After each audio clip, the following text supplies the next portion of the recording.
ეხება შეეშანა ბიზნესს და სხვა გადაერთოს ეს ომები ამ ხეთის გამუშავების არ არის ეს საჩვენო საქმე რომ ესე ვთქვათ ნიადაგის დამცველია წეები და წყლის შემკრები ბასეინების ესე ვთქვათ რელიეფზე ხდება ამ წეების მოჭრა და ამას უნდა 10-15 წლის შემდეგ უფრო დიდი უბედურება გამოვლინდება ვიდრე ის ნიციური რაღაც 20 წლის შემდეგ რაღაც ხეების არავინ არ გასხდებს წადეს აგერ თუ შეცდოებში გადავახედეთ ასად არაფერი არ ირკვევა იდეის დონეზე გეუბნებით ძალიან კარგი საქმე გააკეთეთ რომ შეაჩერეთ ეს აუქციონი და ცოტა სხვა კუთხითაც შევხედოთ და მე გულწრფელად გეუბნებით მე სიამონა რომ თქვენ ამ სისტემაში ხართ მე სიმართლე გითხრათ სენატური წარმოადგენა მქონდა ძველ მინისტრებზე და რითი მოდიხართ რა განათლება გაქვს და შეიძლება რომ ახალგაზრდას არ გქონდეს ამბიცია რომ რაღაცა კარგი კვალი დაარჩენ მოდით ამაზე ვისაუბროთ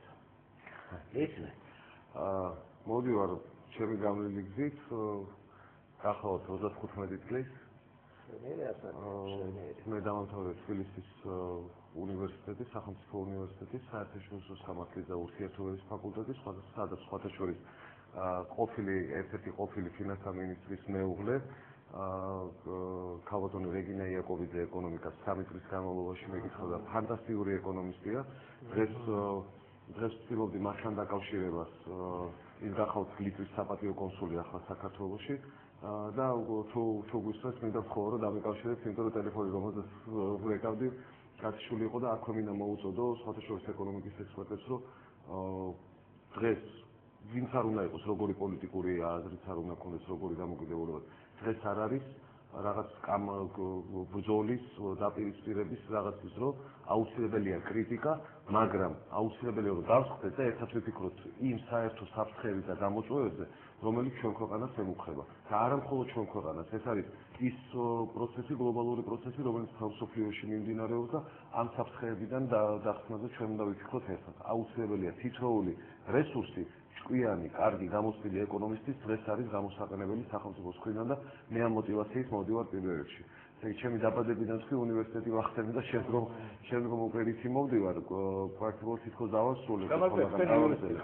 მე გახლავართ იურისტი, გახლავართ საერთაშორისო ეკონომისტი გახლავართ. 93 წელს უნივერსიტეტში სწავლის დროს ჩემი კურსი იყო პირველი კურსი, რომელიც პირველი გამოშვებაა საერთაშორისო სამართლის და ურთიერთობის და ლექტორები ძალიან კარგი ლექტორები ყვავდნენ დასავლური იცით ამ ადამიანმა მარტო ჩვენ არ დაგვამახსოვრებს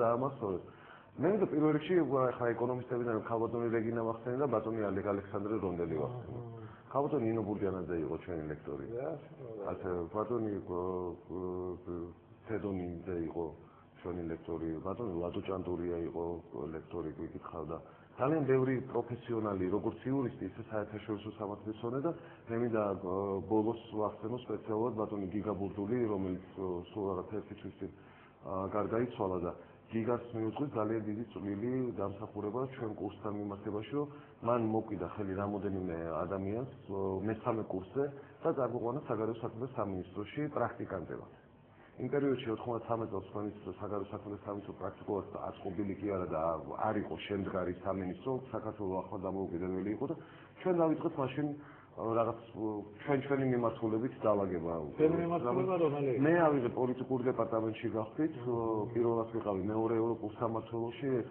მეორე ევროპული სამმართველო იმპერიაში იყო აღმოსავლეთ ევროპა და ყოფილი საბჭოთა კავშირის სივრცე შემდგომ გავხდით აზიის დეპარტამენტში სადაც გავხდით ახლო აღმოსავლეთის და აზიის ქვეყნების მათ შორის ჩინეთი იაპონია მიმართულებაზე მუშაობდი შემდგომ მუშაობდი დსთ-ს დეპარტამენტში ეს იყო მრავალმხრივ მიმართულებაზე რუსეთთან ორმხრივ ურთიერთობების სამმართველოში 2 წელი და უკვე შემდგომ დავინიშნე ისრაელში 98 წლის ბოლოს დავინიშნე ისრაელში საქართველოს საელჩოს ჯერ პირველ მდივნად, ხოლო შემდგომ კონსულად 2002 წლამდე იქ მუშაობდი. 2002 წელს დავინიშნე ფინანსთა მინისტრის მოადგილედ სადაც მუშაობდი 2003 წლამდე ვარდების რევოლუციამდე. მირიან გოგიაშვილი ასევე ჩვენი კურსელი და ჯგუფი. ნეპოტიზმი ჰქონდა ადგილი თუ რასაც იცით ჩვენი კურსი, სხვადასხვა ჩვენი კურსი სადაც ასევე წინახიდაშელიც იყო ჯგუფელი. და ჩვენ ჩამოვაყალიბეთ იმ პერიოდში ახალგაზრდა იურისტთა ასოციაცია. და ეს იყო დათო უსუფაშვილის იდეა. სადაც ნეპოტიზმი და ახლობლობის აბსოლუტური გამორიცხვა იყო საერთო საქმიანობაში. ეს იყო დაფუძნებული ჩვენი ურთიერთობა და დღემდე დაფუძნებული არის პროფესიონალიზმზე, ებრძობაზე ერთმანეთის და საერთო ინტერესზე. ეს არის საკუთარი ქვეყნის მშენებლობა. და ჩვენ თავიდანვე მოტივირებულები ვიყავით ყოველთვის, რომ საკუთარი თავი გაგვევითარებინა ისე გავზრდილიყავით პროფესიულად და განათლებით, რომ ქვეყანას სხვადასხვა პროფესიებში მომავალში გამოვდგომოდით. თუ გაინტერესებს ჩვენი ჯგუფის სხვა სახელდაგვარებსაც არ მაინტერესებს, ახლა ეს რადგან ხებზანებ გოგიაშვილი მე არ ვიცი, თქვენ მაშინ მინის მოადგილე თუ იყავით, მაშინ გახდა ძალიან უცნაური რაღაცა.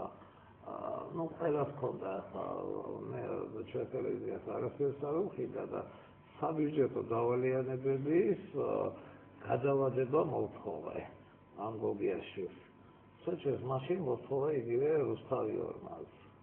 100-შენ მეტი ვიდრე მე მქონდა დავალიანება, მე მქონდა 16,000 ლარი დავალიანება და მას გონი რაღაც 4 თუ 8 მილიონი მქონდა დავალიანება და არ მახსოვს ეს. არ გახსოვდება, იმიტომ რომ თქვენაც წოდით ამას, რომელიღაც სატელეფონო ზარით გადასდა, მას უცბად გადაუვადეს 10 წელი და მე მომწერა თქვენმა მინისტრობაში და Genau, კერძო სტრუქტურა ხარსო და რატო იხოთ, თქვა შეგიძლიათ წარმატებული ბიზნესსაც უნდა დახურებულ წადეს. ამოატრიალი წერილი უკაჩევი ვიზახო არა და არის რაღაცები, ეხლა იდეზე გადავედ გადმოვედით საერთოდ მოხდება ესე. არა, მაგარი მინისტრი იყო, მაგრამ რა მინდა კითხოთ, ახლა სერიოზული პრობლემა არის ქვეყანაში. ისეთ როგორც ხალხი ფინდოს მოხვედით მინისტრად, მართლა ეცოდეთ. ეს იყო ერთადერთი მიზეზი, რის გამოც მე კონსულტაციური შედეგად შევხდი პრეზიდენტს. ეს ხედავთ და სირთულეების არ მეშინია, სირთულეები უნდა იყოს და სირთულეების გადალახვის გზები უნდა ვეძებოთ.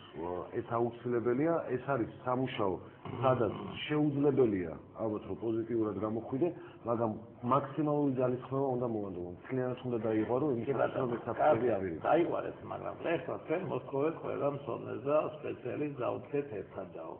აი, როდესაც ესე განცხადებას აკეთებ, გულს უკან უნდა გქონდეს ძალიან დიდი მხარდაჭერა. ჩვენ შევსვათ დეკლარირებული მხარდაჭერები უყვარს, მაგრამ რეალურობე არ მგონია რომ მხარდაჭერა მიიღოთ.